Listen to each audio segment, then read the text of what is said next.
Magandang umaga mula sa Pag-asa Weather Forecasting Center. Ito na ang ating update sa magiging tayo ng panahon sa susunod na 24 oras. Patuloy pa rin ang epekto ng easterlies o yung mainit na hangin galing sa Karakatang Pasipiko sa malaking bahagi ng ating bansa. At makikita natin dito sa ating latest satellite images itong mga makakapal na kaulapan sa southeastern portion ng Mindanao. Ito nga yung epekto ng easterlies sa posibleng magdulot ng mga pag-ulan ngayong araw sa malaking bahagi ng southern Mindanao. Nalalabing bahagi ng ating bansa kasama na dyan ang Metro Manila, asahan natin na magpapatuloy itong mainit at malinsangang panahon maliban na lamang sa mga tsansa ng isolated rain showers or localized thunderstorms.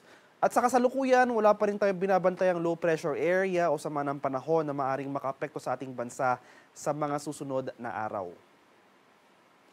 Para naman sa magiging lagay ng ating panahon ngayong araw dito sa Luzon, buong Luzon kasama na dyan ang Metro Manila makakaranas ng generally fair weather conditions. Asahan pa rin natin yung mataas na maximum temperatures pagsapit nga ng tanghali hanggang sa hapon. Pagsapit naman ng late afternoon to evening, makakaranas naman tayo ng mataas na tsansa ng biglaan at panandaliang buhos ng ulan na dulot ng localized thunderstorms. Maximum temperature forecast para sa Lawag ngayong araw, posibleng umabot ng 34 degrees Celsius. 38 degrees naman dito sa area ng Tuguegarao at 27 degrees Celsius sa Baguio City. Maximum temperature ngayong araw dito sa Metro Manila, posibleng pumalo ng 37 degrees Celsius at 33 degrees naman dito sa areas ng Tagaytay at Legazpi City. Sa mga areas naman ng Palawan, Visayas at Mindanao, itong ilang bahagi ng Southern Mindanao, particular na dito sa Davao Region, at sa lalawigan ng Sarangani, ngayong araw makakaranas tayo o asahan natin ang mataas na tsansa ng mga kalat-kalat na pag-ulan na may pagkulog at pagkidlat na dulot nga nitong pag-iral o yung epekto ng easterlies. Kaya maging handa tayo at alerto sa mga banta ng biglaang pagbaha at pagbuho ng lupa sa nabanggit na lugar, lalong-lalo na kung tuloy-tuloy ang pag-ulan na mararanasan.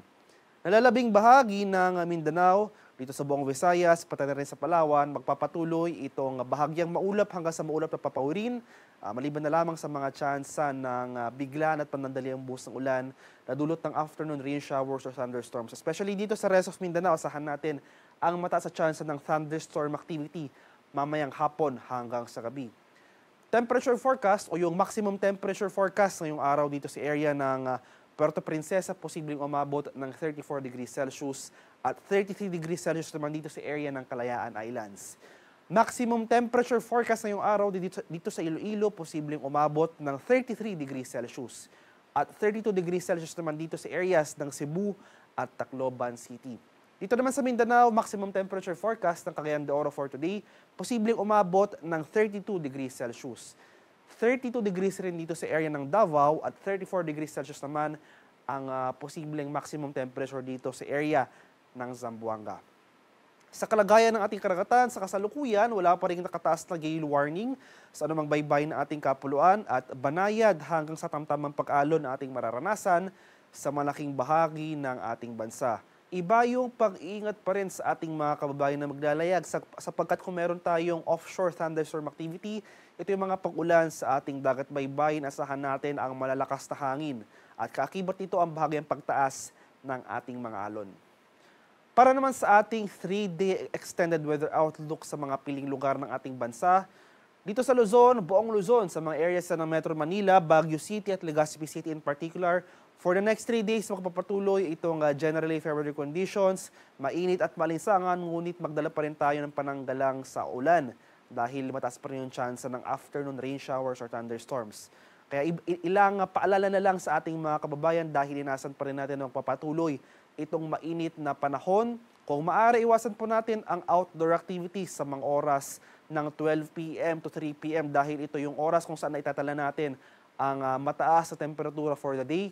At kung hindi man maiwasan ang outdoor activities, uminom na lang po tayo ng maraming tubig, stay hydrated po tayo, magsuot tayo ng light-colored clothes at manatili sa well-ventilated areas para maiwasan ang panganib ng heat stroke sa ating katawan. Maximum temperature forecast para sa Metro Manila sa susunod na 3 araw, posibleng umabot ng 37 degrees Celsius. 27 degrees naman dito sa Baguio City at 33 degrees Celsius sa area ng Legazpi City. Dito naman sa Visayas, sa mga areas ng Metro Cebu, Iloilo City at Tacloban City, magpapatuloy rin itong bahagyang maulap hanggang sa maulap na papawirin, maliban na lamang sa mga tsansa ng pulo-pulo pag-ulan na may pagkulog at pagkilat na dulot ng localized thunderstorms. Maximum temperature forecast para sa Metro Cebu for the next 3 days, posibleng umabot ng 32 degrees Celsius. 33 degrees naman dito sa area ng Iloilo City at 33 degrees Celsius rin dito sa bahagi ng Tacloban City. Dito naman sa Mindanao, sa mga areas ng Metro Davao, Cagayan de Oro City at Zamboanga City. More in particular dito sa area ng Southern Mindanao, sa mga rehiyon ng Davao Region at Soxargen, starting tomorrow ay magpapatuloy na or mas magiging maaliwalas na ang ating panahon. Generally improving weather conditions, unti-unti na mababawasan yung mga pag-ulan na dala ng easterlies. Ngunit gayon pa man, asan pa rin natin yung mga tsansa ng rain showers o yung afternoon rain showers or thunderstorms sa gabi sa mga nabanggit na lugar at sa nalalabing bahagi pa ng Mindanao. Maximum temperature forecast para sa Metro Davao sa susunod na 3 araw, posibleng umabot ng 33 degrees Celsius. 32 degrees naman dito sa area ng Cagayan de Oro City at 34 degrees Celsius ang posibleng maximum temperature dito sa Zamboanga City. Ang haring araw dito sa Kamaynilaan ay sisikat mamayang 5:32 ng umaga at lulubog naman mamaya sa katap na 6:14 ng hapon.